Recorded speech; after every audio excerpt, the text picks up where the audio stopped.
Bab 768. Guru si Brewok.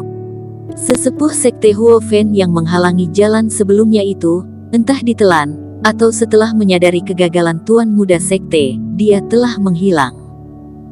Kerumunan dengan cepat melewati aula utama dan melarikan diri dari aula utama sekte Qingyun. Setiap wilayah rahasia memiliki cara pergi dengan cara yang berbeda, seperti wilayah rahasia sekte Qingyun di mana setiap orang dapat keluar di ruang terbuka di depan aula sekte Qingyun. Ketika semua orang memasuki wilayah rahasia, sebuah bentuk mantra akan tercetak di otak mereka. Pada saat ini, di ruang kosong, semua orang telah mengaktifkan mantra teleportasi. Cahaya berkedip-kedip dan ruang bergetar. Dalam sekejap mata semua orang meninggalkan wilayah rahasia sekte Qingyun. Mereka berhasil kembali ke kawah gunung berapi di pulau itu lagi. Pejuang keluarga Feng masih berada di sini. Apa yang sedang kamu lakukan? Melihat Finola Su dan yang lainnya muncul, para pejuang keluarga Feng ini sangat terkejut, dan seorang lelaki tua yang berada di fase kesempurnaan ingin melangkah maju untuk menghentikan mereka. Pergilah kalian. Tetapi pada saat ini, Ye Zun menamparkan terbang pejuang ini. Yang lain juga ikut menyerang pada saat yang sama untuk menaklukkan pejuang di kawah. Kita harus pergi dengan cepat, jika tidak orang dari keluarga Feng akan datang dan kita tidak akan bisa pergi lagi, kata Ye Zun. Sebelumnya Eric Qin telah sangat menyinggung keluarga Feng dan keluarga Chao. Kepala rumah mereka pasti akan mengatur agar seseorang datang ke sini untuk menghentikan kepergian mereka segera. Cepat dan bunuh sampai habis. Gadis suci keluarga Yun juga menunjukkan wajah yang kasar. Semua orang pergi jauh-jauh menuruni gunung, dan membunuh semua orang yang menghalangi mereka, dan semua pejuang yang menghalangi jalan itu terhempas keluar. Di pulau ini, pejuang dari keluarga Feng jelas telah menerima pesan dari kepala rumah keluarga Feng. Mereka semakin sering menghadapi rintangan dan halangan. Apa yang harus dilakukan? Kita berjalan bersama sebagai satu kelompok, ini terlalu mencolok. Ketika semua orang beristirahat di hutan, Ye Zun mengerutkan kening. Bella Fang, serahkan saja padaku, dan aku akan langsung menggunakan metode teleportasi untuk kembali ke rumah keluarga Yun, agar dia aman. Gadis suci keluarga Yun angkat bicara. Dia tidak masalah. Keluarga Yun adalah yang terlemah dari 8 keluarga besar. Jika dia diminta untuk melindungi Eric Qin, dia tidak memiliki kekuatan ini, tetapi tidak masalah untuk melindungi Bella. Dan kalau Bella ada di rumah keluarga kita, aku bisa memberikan perawatan terbaik padanya. Melihat semua orang ragu-ragu, gadis suci keluarga Yun menambahkan. Oke, Bella Fang, kamu yang urus. Finola Su mengangguk. Aku akan menjadi umpan, bawa Eric Qin bersamamu. Finola Su melirik cemas ke arah Eric Qin yang masih pingsan. Jika memungkinkan, dia berharap untuk melindungi Eric Qin dan melarikan diri bersamanya. Namun setelah ia meninggalkan dunia tersembunyi, Finola Su tidak dapat tinggal bersama Eric Qin lagi. Jika tidak, ia akan menyakitinya. Si Brewok dan aku membawa pergi Eric Qin. Waktu mendesak, dan setiap orang tidak punya waktu untuk menganalisisnya. Finola Su membawa boneka mirip Eric Qin, memeluknya langsung di pelukannya, lalu dengan sengaja memancarkan auranya, dan sengaja menyebarkan energinya keluar, dan terbang menuju langit. Beberapa pejuang keluarga Feng ingin menghentikan mereka, dan mereka segera dibekukan menjadi es oleh Finola Su. Dia menginjak pedang panjang berwarna biru es, dan dia juga memiliki kekuatan untuk terbang. Kalian berhati-hatilah. Gadis suci keluarga Yun memandang orang-orang itu dan mengangguk. Dia menghancurkan mantra batu giok. Tiba-tiba ruang itu terdistorsi, dan semua orang di keluarga Yun jatuh ke dalamnya. Ye Zun dan si Brewok menyamar dan menggendong Eric Qin ke sisi yang lain. Ye Zun, sekarang ada lebih banyak pejuang di pulau itu. Keluarga Feng dan Chao seolah menjadi gila dan mengirim lebih banyak orang untuk mencari di sini. Kalau kita terus bersembunyi di sini, kita pasti akan segera ditemukan cepat atau lambat, kata si brewok. Apa ada cara bagus yang bisa kita lakukan? Ye Zun melumpuhkan seorang pejuang keluarga Feng yang datang untuk mencari orang, dan kemudian meminta pendapat si brewok. Rumahku tidak jauh dari sini, kalau tidak pergi ke rumahku untuk bersembunyi dulu saja, kata si brewok. Apakah rumahmu aman? Tidak akan merepotkan keluargamu? Ye Zun ragu-ragu. Yang ada hanya guruku saja.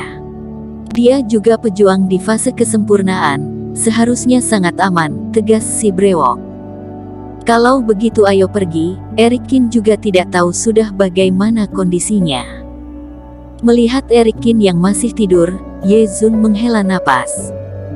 Dia mengeluarkan 2 pedang terbang dan memberikannya kepada si brewok, dan keduanya dengan cepat meninggalkan pulau itu dan dengan menuju sebuah tujuan. Kaki mereka berada di atas pedang terbang tersebut.